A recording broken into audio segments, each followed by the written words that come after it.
I'm John Batchelor, but tonight I am Jacob Marley, and I'm dead.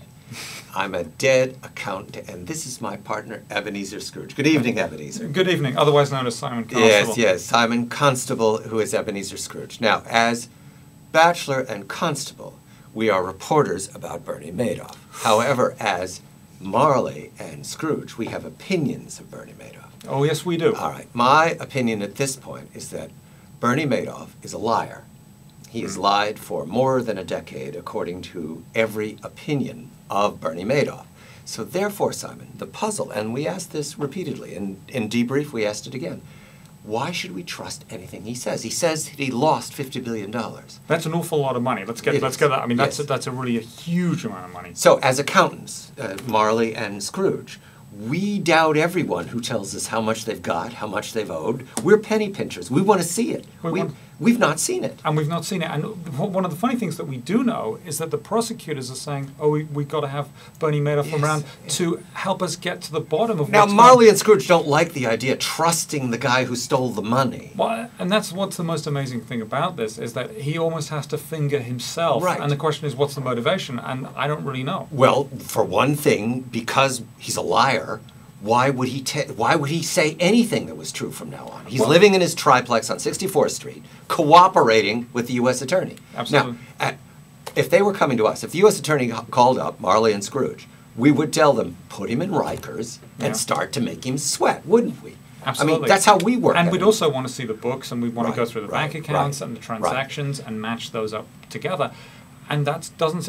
It seems that the prosecutor is saying, "Okay, Bernie, you match them up together, and then we'll take your word for it." What is really amazing here is maybe he's just saying it's $50 billion because he wants to be the biggest scammer of all time. It's the original Ponzi was an Italian immigrant, and the scheme was that he spent about $6 million and he had about 61 cents left. It was something small compared to $50 billion, but there's arrogance and there's vanity in Bernie. Absolutely. He lied for a long time. People trusted him, and if he had hired Marley and Scrooge, we would have made him tell us where the money was. Now, he says that the whole accounting for everything was done by 3 guys in a firm upstate. They weren't us. We didn't do it. We didn't do it. No, I guess that's what everyone else is saying. I didn't do it. Right. We didn't do it. Right. One thing that has been going around Wall Street, and I mentioned this earlier, was that maybe he's cutting a deal with prosecutors, and he's going to have 5 guys do his time, and they're going to get each 5 guys a Ponzi time. Ponzi time. Now, what I don't like about the story now, as Marley and as Batchelor, is that we don't have anything to rely upon.